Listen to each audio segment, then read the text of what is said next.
ಈಗ ಒಂದು ನಾವು ಚಿಕ್ಕ ವಯಸ್ಸಲ್ಲೆಲ್ಲ ಇರ್ತಾ ಒಂದು ಪದ್ಯ ಇತ್ತು ಗೊತ್ತಾ, ಪುಣ್ಯ ಕೊಟ್ಟಿದ್ದು, ಸತ್ಯವೇ ನಮ್ಮ ತಂದೆ ತಾಯಿ ಸಮಥಿಂಗ್ ಇತ್ತಲ್ವಾ. ಸೊ ಈಗ ನೀವು ಸತ್ಯ ಹೇಳ್ಬೇಕಾಯ್ತಾ, ಎಷ್ಟು ಜನ ಹುಡುಗಿರು ಪ್ರಪೋಸ್ ಮಾಡಿದ್ದಾರೆ ಹೇಳಿ? ಇಷ್ಟು ಜನ ಹುಡುಗಿರು ಯಾರು ಇನ್ನೂ ಪ್ರಪೋಸ್ ಮಾಡಿಲ್ಲ.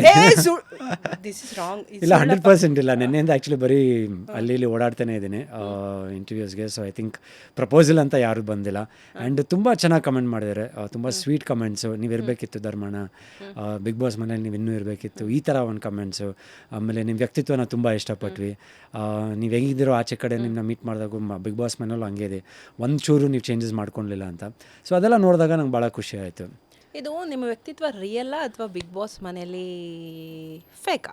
100% ರಿಯಲು. ಯಾಕಂದರೆ ಇವಾಗ ಆ್ಯಕ್ಟ್ ಮಾಡೋದು ಐ ಥಿಂಕ್ 1 ದಿನ 2 ದಿನ ಒಂದು ಆ್ಯಕ್ಟಿಂಗ್ ಮಾಡ್ಬೋದು. ಬಿಗ್ ಬಾಸ್ ಮನೆಯಲ್ಲಿ ಒಂದು ಫ್ಯಾಮಿಲಿನ ಬಿಟ್ಟು ಬಂದಿರ್ತೀವಿ, ಪ್ರತಿಯೊಂದೂ ಒಂದು ರೆಗ್ಯುಲರ್ ಲೈಫ್ ಸ್ಟೈಲ್ನ ಬಿಟ್ಟು ನಾವು ಬಂದಿರ್ತೀವಿ. ಸೊ ಅಲ್ಲಿ ಬಂದಾಗ ನಾವು ಆ್ಯಕ್ಟ್ ಮಾಡಬೇಕಂದ್ರೆ 1 ದಿನ 2 ದಿನ ಏನೋ ಒಂದು show ತೋರಿಸ್ಬೋದು.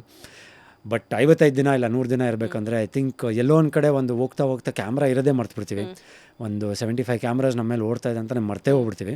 So I think act ಅಂತೂ ಆಗಲ್ಲ. ಆ್ಯಂಡ್ ಜನ ನನ್ನ ಮುಂಚೆ ನೋಡಿರೋರು ಅದೇ ಹೇಳ್ತಾರೆ. ನಮ್ಮ ತಂದೆಯವರು ನನ್ನ ಮನೆ ಹೋದ ತಕ್ಷಣ ತಪ್ಕೊಂಡು ಒಂದೇ ಒಂದು ಮಾತು, ಅವ್ರ ಕಣ್ಣಲ್ಲಿ ನೀರು ಹಾಕಿದ್ರು. ಎಷ್ಟೋ ವರ್ಷಗಳಾದಮೇಲೆ ವೆರಿ ಸ್ಟ್ರಾಂಗ್ ಪರ್ಸನ್ ನಮ್ಮ ತಂದೆಯವರು, ಬಟ್ ಅವ್ರ ಕಣ್ಣಲ್ಲಿ ನೀರು ಬಂತು. ಆ್ಯಂಡ್ ಈ ವಾಸ್ ಲೈಕ್, ಧರ್ಮ ನೀನಿರೋ ವ್ಯಕ್ತಿತ್ವನ ನೀನು ಎಲ್ಲೂ ಬಿಟ್ಕೊಟ್ಟಿಲ್ಲ. ಜನ ನನಗೆ ಫೋನ್ ಮಾಡಿ, ಸುಮಾರು ಜನ ನನಗೆ ಫೋನ್ ಮಾಡಿ ಮಾತಾಡಿದ್ದಾರೆ, ತುಂಬ ಜನ ಇದು ಮಾಡಿದ್ದಾರೆ. ಆ್ಯಂಡ್ ಎಲ್ಲರೂ ಹೇಳಿದ್ದು ಒಂದೇ, ತುಂಬ ಹೆಮ್ಮೆ ಇದೆ ಸರ್ ನಿಮ್ಮ ಮಗನ ಬಗ್ಗೆ ಅಂತ. So I think that is ಒಂದು ಬಿಗ್ಗೆಸ್ಟ್ ಕಾಂಪ್ಲಿಮೆಂಟ್ ನಮ್ಮ ತಂದೆಯಿಂದ ಬಂದಿದ್ದು.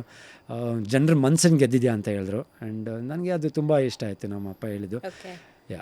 ಆದರೂ ಬಿಗ್ ಬಾಸ್ ಮನೇಲಿ ಯಾಕೆ ಅಷ್ಟೊಂದು ಸೈಲೆಂಟಾಗಿದ್ರಿ ಅಂತ? ಯಾಕಂದರೆ ನಿಮಗೆ ಸುದೀಪ್ ಸರ್ ಹೇಳ್ತಾರೆ ಬಂದು, ಇಷ್ಟೊಂದು ಸೈಲೆಂಟಾಗಿದ್ದರೂ ಅದು ವರ್ಕೌಟ್ ಆಗಲ್ಲ ಅಂತ. ಹೌದು ಹೌದು ಹೌದು. ಬಟ್ ನೀವೇ ಆದ್ರೂ ಸೈಲೆಂಟಾಗೇ ಇದ್ರಿ. 55 ದಿನ ಸೈಲೆಂಟ್ ಅಂದರೆ ಇಲ್ಲ, ಸೈಲೆಂಟ್ ಯಾವತ್ತಾದ್ರೂ ಒಂದು ದಿನ ವೈಲೆಂಟ್ ಆಗಲೇಬೇಕು, ಹಾಗೆ ಆಗ್ತಾರೆ. ಆಗಿದ್ದೀನಿ. ಇವಾಗ ನೀವು ಆ್ಯಕ್ಚುಲಿ ಎಪಿಸೋಡ್ಗಳು ನೋಡಿದಾಗ ಜಗದೀಶ್ ಸರ್ ಜೊತೆ ಫಸ್ಟು ನಾನು ವಾಯ್ಸ್ ರೇಸ್ ಮಾಡಿದ್ದೆ. ನಾನು ಲೈಕ್ ತುಂಬ ಒಂದು ಪೀಕಿಗೆ ಹೋಗುತ್ತದು, ತುಂಬ ಹತ್ರ ಬಂದು ಜಗಳ ಆಡಿರ್ತೀವಿ ಮಾನಸ ಅವ್ರ ವಿಷಯದಲ್ಲಿ. ಐ ಥಿಂಕ್ ಅಲ್ಲಿ ನನಗೆ ತಡ್ಕೊಳಕ್ಕಾಗಲಿಲ್ಲ. ಲೈಕ್ ತುಂಬ ಒಂದು ಒಳ್ಳೆ ಇದಾಯಿತು. ಆ್ಯಂಡ್ ಅಲ್ಲೇ ಆ್ಯಕ್ಚುಲಿ ಐಶ್ವರ್ಯ ಅವರಲ್ಲಿ ಬಂದುಬಿಟ್ಟು ಪರವಾಗಿಲ್ಲ, ತುಂಬ ಇಂಪ್ರೆಸ್ ಆಯಿತು ನೀವು ಮಾತಾಡಿದ್ವಿ ಅಂತ ಹೇಳ್ತಾರೆ. ಅದಾದಮೇಲೆ ಐ ಥಿಂಕ್ ನಮ್ಮ ಇವರು ಧನ್ರಾಜ್ ಅವರು ನನ್ನ ಹೇಳಿ ಅಂತ ಒಂದು ಬಿಡಿದು ಕೊಟ್ಟಾಗ ಟಾಸ್ಕಲ್ಲಿ ಐ ಥಿಂಕ್ ತುಂಬ ಅಗ್ರೆಸಿವ್ ಆಗ್ಬಿಟ್ಟಿರ್ತೀನಿ. ಅಲ್ಲಿ ಯೋಗರಾಜ್ ಭಟ್ ಸರು ಮತ್ತು ಸುಜನ್ ಎಲ್ಲ ಬಂದಾಗ ಅವರು ಹೇಳ್ತಾರೆ, ಜನ ನಾನು ತುಂಬ ಇಷ್ಟಪಡ್ತಾರೆ, ನಿನ್ನ ಸ್ಟ್ಯಾಂಡ್ಸ್ ತೊಗೊಂಡು ನಿನಗೋಸ್ಕರ ಅಂತ. ಸೊ ಐ ಥಿಂಕ್ ಎಲ್ಲೂ ಆಮೇಲೆ ನಾಮಿನೇಷನ್ ಅಂತ ವಿಷಯ ಅಂತ ಬಂದಾಗ ನಾನೇನು ಡಿಫೆಂಡ್ ಮಾಡೋ ಟೈಮಲ್ಲಿ ಡಿಫೆಂಡ್ ಮಾಡಿದ್ದೀನಿ.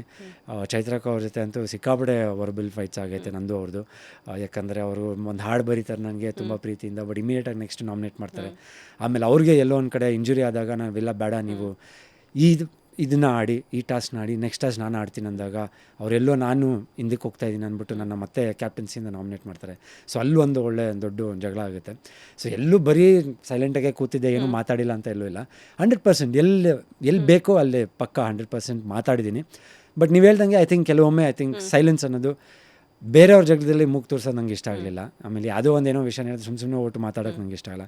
ಅದೇ ನಾನು ಹೇಳಿದ್ನಲ್ಲ, ಅದೇ ನನ್ನ ವ್ಯಕ್ತಿತ್ವ ಇದ್ದಿದ್ದನ್ನ ಹಂಗೆ ಇದ್ದಿದ್ದು ನಾನು ಅಲ್ಲಿ ಅಂತ. ಸೊ ಬಟ್ ಬಿಗ್ ಬಾಸ್ ಮನೆಗೆ ನಾನು ಸುದೀಪ್ ಸರ್ಗೆ ಲಾಸ್ಟ್ ನಾಮಿನೇಷನಲ್ಲಿ ಹೇಳಿದ್ದೆ, ಸರ್ ನಾನು ಆಚೆ ಇರೋದು ಒಂದು ವ್ಯಕ್ತಿತ್ವನ ಬಿಟ್ಟು ನಾನು ಒಳಗೆ ಬರೋಕ್ಕಾಗಲಿಲ್ಲ, ಅದೇ ಎತ್ಕೊಂಡು ಬಂದುಬಿಟ್ಟಿದ್ದೀನಿ. ಮೋಸ್ಟ್ಲಿ ನಂಗೆ ಅದೇ ಸ್ವಲ್ಪ ಏನಾದರೂ ಡ್ರಾಬ್ಯಾಕ್ ಆಗ್ತಿದೆ ಅಂತ.